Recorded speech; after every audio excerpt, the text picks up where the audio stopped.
I'ma keep it a bean. Stick to the script, every scene. This from last year, but they clean. Say to say, I'ma take something else, but it's winning team. Charlie Sheen, fam gang, the regime. I'm from Piney Green. This been overdue forever. Asked me when it was dropping, said never.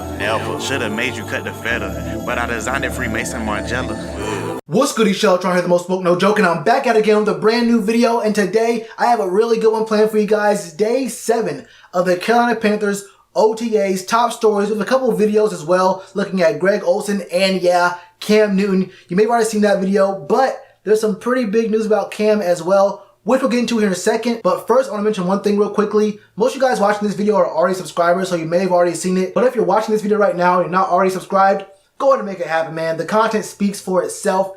That's not the point I'm trying to make here. The point I'm trying to make here is that I made a community post a couple days ago talking about a couple changes I'd be bringing to the channel. And I listen to a lot of feedback I get from you guys in the comments. I don't always respond to it, but I see all the feedback about certain things and whatnot. And there's one thing in particular that I've been hearing for a while now, like months and months at a time.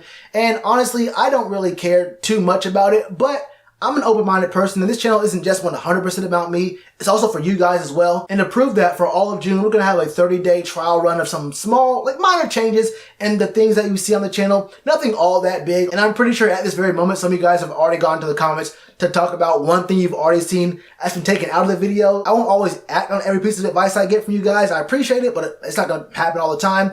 But this is one that I've been seeing for a few months now. I want to see exactly how much truth there is to it. Anyway, now we got past the part that you guys don't really care about, let's get to the part that you actually do. Day 7 OTAs. What's the very first thing on every Panthers fan's mind? We heard reports that Cam Newton started throwing the ball overhand, a regulation NFL-sized football. That's cool with me. I mean, this news doesn't really mean all that much to me. I'm sure he wasn't throwing actual game speed passes. I'm sure it was kind of slobs or pitch and catch kind of things. I'm sure he was not darting the ball 30, 40 yards down the field when he was throwing. It's cool that he's making progression, but we already knew that he'd be making progression, and hearing him throwing passes overhand doesn't really change anything for me, for me specifically, because I've been saying this whole time he shouldn't pass at all during this whole mini camp series. I mean, it doesn't really matter to me what he's doing during mini camp. He could be throwing right now. He could be throwing for the last week, 2 weeks. As long as he's good by training camp and he's rehabbed fully by training camp and then by the regular season, that's what I care about. All the stuff about, him throwing right now, it's all fine and good, but we probably won't see very much more footage of him actually throwing, just because that during OTAs and whatnot, there's periods of time where the media can be allowed to see things and film things, and there's a part of practice where the media is not allowed to see things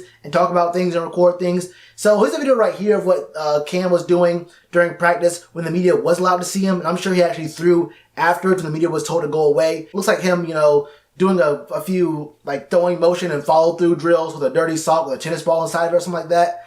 That's what it looks like at first. It's one of those kind of things, and it's cool to see him, out there, I guess, moving his shoulder in that kind of motion, but keeping that same energy I've had for this whole, 2-week period so far. This is not really big news to me. It's cool that he's throwing, but as long as he's good by training camp and preseason, that's what I really care about. Him throwing whatever kind of lobs, whatever right now, doesn't really mean much to me. Moving on though, Torrey Smith and Ian Thomas both were doing drills on the side again. Both guys were not on the field doing actual things with the receiving group, and I guess tight end group for Ian Thomas. Matt Paradis, Daryl Williams, and Trey Turner were all three on the sidelines doing stuff on the bike, doing their own little workouts and their own little rehab stuff on the sideline today during practice. Now, Matt Paradis and Daryl Williams were a lot more, I can see those. Trey Turner not doing actual drills today. I guess, for the most part during these OTA sessions, it's cool to see us focusing more on our backup guys and making sure that we can evaluate and see what these backup dudes are made of. Those guys we got from the AAF, those guys we got from the first, mini camp sessions, the guys that, are going to make up our second string, our backup offensive line guys, guys who are going to be there with Greg Van Roten, Tyler Larson, maybe even Brendan Mahone. Finding out who those guys are, and we'll see how those guys work. We already know how, if the guys are healthy who are starting, we know how we're going to look this year. And it's good that the coaching staff is getting an opportunity to see what these next guys are going to be up to. These fringe guys, these guys who have to have a next man up mentality, because, every team in the NFL does experience some kind of injury at some point. It's how the game works. So them getting to know these other guys, these second string, maybe even third string guys, a little bit more, is good for the team. Now, obviously, I hope these guys will be able to get back and get reintegrated with the team and with the whole starting offensive line, the group, the core, soon, because, the offensive line is a unit. They have to work together. They have to communicate, and they have to build that trust and that chemistry together as a whole. So that works a little bit differently there. But as for right now, I'm cool with the coaching staff getting a look at the second string kind of guys. And these guys, they're rehabbing, so it's all good with me. Some other guys who are on the sideline today, Christian Miller and Shaq Thompson. I didn't know that Shaq was actually hurt. Now, is Shaq hurt? Did I miss that? Am I missing something there? Was Shaq actually? I know he was kind of nicked a little bit, but was he actually significantly hurt by the end of this season? I thought he was they just shut him down. Basically, it was okay, it doesn't really matter anymore. I didn't think he had the sort of injury or ailment that would keep him off the field during OTAs, but I'm sure it's no big deal at all. I'm sure he'll be straight by preseason, training camp, all that kind of stuff. And we know that Christian Miller came into the draft kind of hurt. We'll keep an eye out for that kind of stuff. Now, during the actual practice, the team sessions, the O versus the D, there were some pretty big plays. Right here, you're going to see Greg Olsen doing what Greg Olsen does. Look, man, it's just a kind of a routine kind of thing. I don't want to downplay a one-handed catch, but look, it's Greg Olsen doing what Greg Olsen does. What do you expect from Greg Olsen? The biggest thing about Greg is just how healthy that foot's going to be. 2 breaks in 2 straight years with significant time off is a huge question.